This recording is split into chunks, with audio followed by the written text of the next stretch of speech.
My agent Jesse White joins me here in studio today, and we're going to talk about Johnny Manziel. It was a 22nd pick in the draft by the Cleveland Browns, and a lot of people were surprised, Jesse, because this guy fell a little bit. Cleveland could have taken him a lot earlier. They didn't. It worked out for them in the long run because they get 2 players now in the first round as opposed to just 1. But here we go again. We're already seeing stories surfacing, and he was in Vegas over the weekend for Memorial Day, and a lot of fans, a lot of people out there are giving him a hard time. And listen, being part of the media, I understand that we have to talk about things and cover things that sometimes get a little saturated. And this is that type of story, if you ask me. I don't want to come out here and bash this kid, though. I don't think he did anything wrong. I actually think that he's a young guy, 21 years old, having fun. And he hasn't really gotten into the heart of his career at this point. Yeah, maybe he can learn his playbook a little bit more. But at the end of the day, Jesse, I think people are beating a dead drum here. Yeah, right now, look, I'm not a huge Manziel fan. I'm not a big flash and flare fan, and just go out, play, keep your mouth shut, do what you're supposed to do. There's a lot that I haven't liked. This isn't one of those things that bothers me. It's so early after being drafted. He just went through the whole combine, the whole draft process. That has to be taxing on the guy. And so he goes out, just goes to Vegas a little bit. He didn't do anything stupid. He didn't do anything out of the ordinary. He just went to relax. We're not getting that far into the preseason programs with the teams. He hasn't missed anything. I don't get why it's an issue. Just let him relax a little bit. If he focuses on football from here forward, I don't get what the problem is. Well, I think one of the things that's overlooked in this whole thing is that Rob Gronkowski was there with him. And Rob Gronkowski, last time I looked, is one of the best tight ends in the NFL. We understand that he has a history of partying and it being on film. We talk about this all the time. Social media has changed the way things are done today. But with that said, I think the NFL needs to adapt to that as well because let's be honest here. The Brett Favres of the world were guys that did some unorthodox things as well. I mean, I was told Joe Montana did some unorthodox things.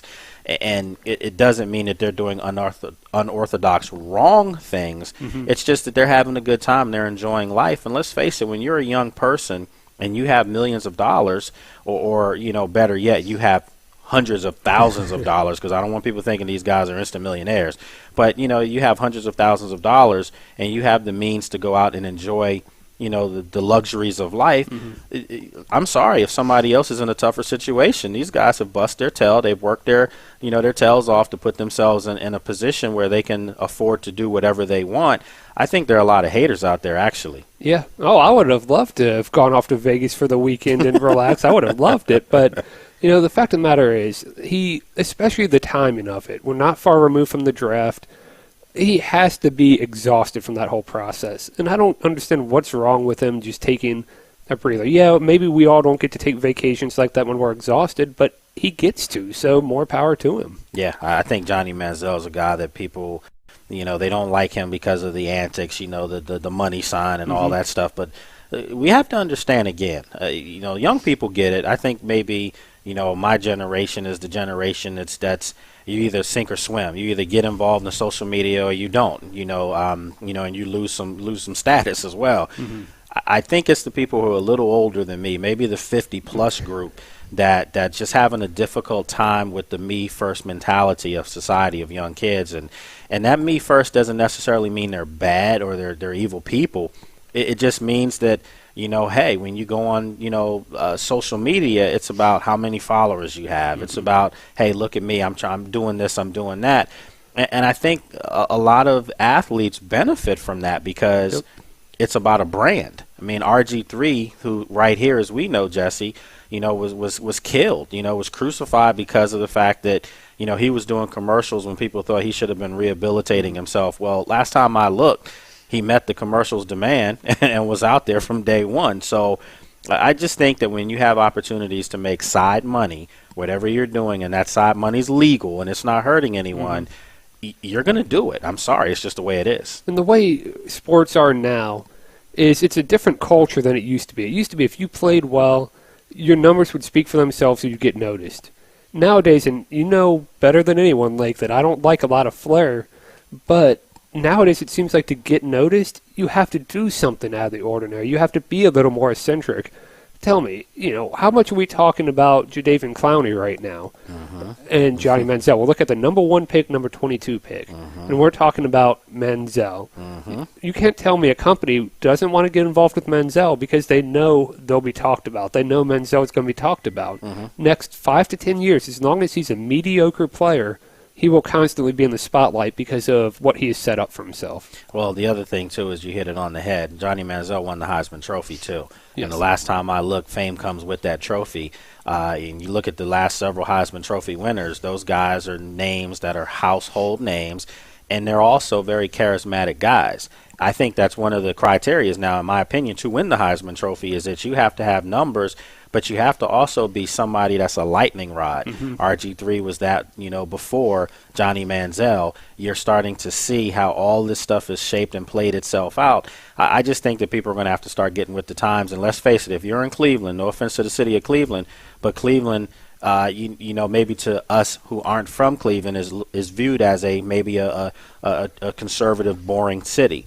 Well, now you have this type of personality there. There's no coincidence that they've sold a boatload of season tickets already, and his jersey right now is the number 1 selling jersey in the league. Yeah. By no surprise. And with that excitement, you can't tell me that's not good for the Browns organization. Free agents are going to be more interested in heading that direction because it's more popular right now. And it has a little more excitement about the team. And it's just all because of, I hate using the term circus, but the circus following Manziel. And that could really benefit both the city and the team. Listen, Johnny Manziel, you heard it here first. Johnny Manziel is Jim McMahon 2014.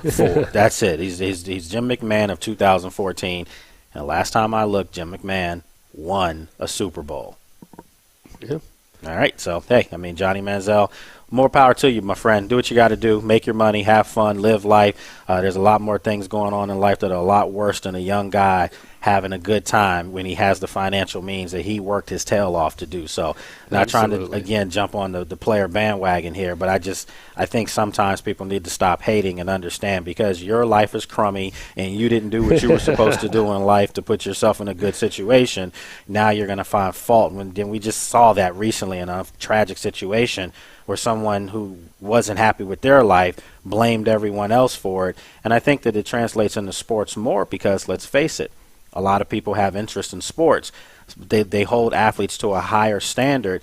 And, Jesse, we're around these guys every day. People don't understand. These are young men. I want to say little boys because, 21, 22, 23, 24, those are young guys. These are guys right out of college. You remember some of the things you were doing right out of college, and it probably wasn't that great.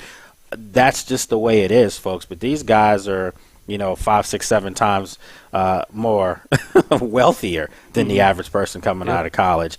And I think you hit it on the head, Jesse. If you polled every young person coming out of college and said that you were going to be able to make, $500,000 to $1 million, as a 21-year-old, do you not think that they would be going out to the clubs? They would be traveling the world? Yeah. In law school, I went right out of college, and we had a thing we called the power team. And I'll, tell you about that later. But, that was right out of college, too. So I couldn't imagine if I wasn't on student loans if I actually had that kind of money. Absolutely. You can't blame him for that. He didn't do anything wrong. He went to Vegas. Who cares? I haven't been a big fan of a lot of what's happened, be it the Manning camp and other stuff, but this one, you can't get on him about this. Yeah, if you have these kids are given iPads now, with their playbooks in it.